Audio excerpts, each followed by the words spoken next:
ఈ మధ్య కొందరు ఏమంటున్నారంటే దేవాలయాలను కూల్చేయండి, కళాశాలలు నిర్మించండి, పరిశోధనా కేంద్రాలను నిర్మించండి, అప్పుడే దేశం బాగుపడుతుంది అని. వినడానికి ఇది చాలా ఆధునికంగా అనిపించవచ్చు, ఎంతో గొప్ప ఆలోచనలా కూడా అనిపించవచ్చు. కానీ ఇందులో ఒక పెద్ద పొరపాటు ఉంది. మరి ఆ పొరపాటు ఏమిటో శ్రద్ధగా వినండి.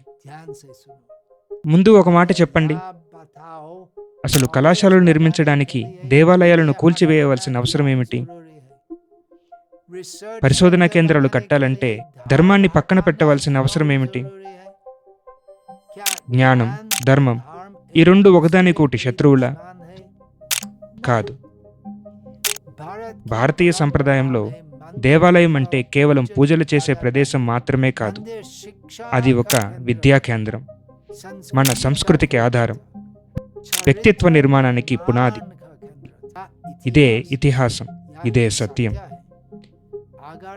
ఎక్కడైనా దేవాలయంలో కపటత్వం ఉంటే దానిని తొలగించండి, అవినీతి ఉంటే ఆ అవినీతిని పారద్రోలండి. అంతేకాని అసలు ధర్మాన్నే ఎందుకు విడిచిపెట్టాలి? కొన్ని పాఠశాలలు సరిగ్గా లేవని అసలు చదువుకోవటమే మానేస్తామా? కొందరు వైద్యులు తప్పు చేశారని ఆసుపత్రులని కూల్చివేస్తామా?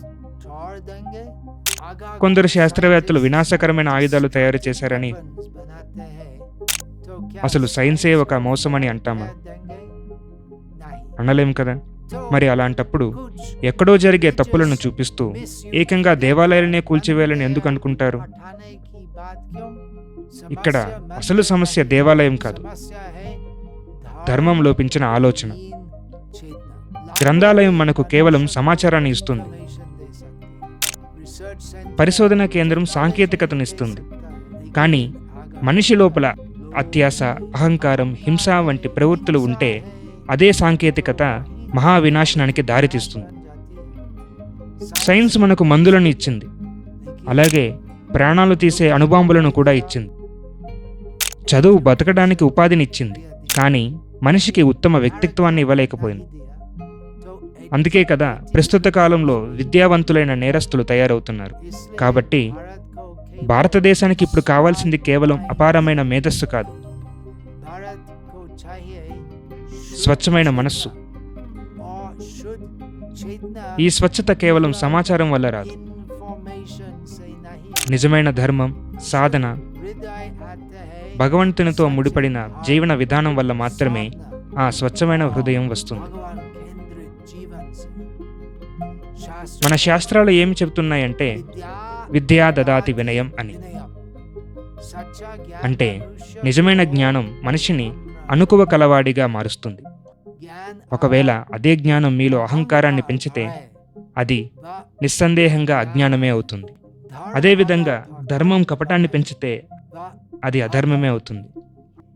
అందుకే ఇక్కడ పరిష్కారం దేవాలయాలను కూల్చివేయటం కాదు.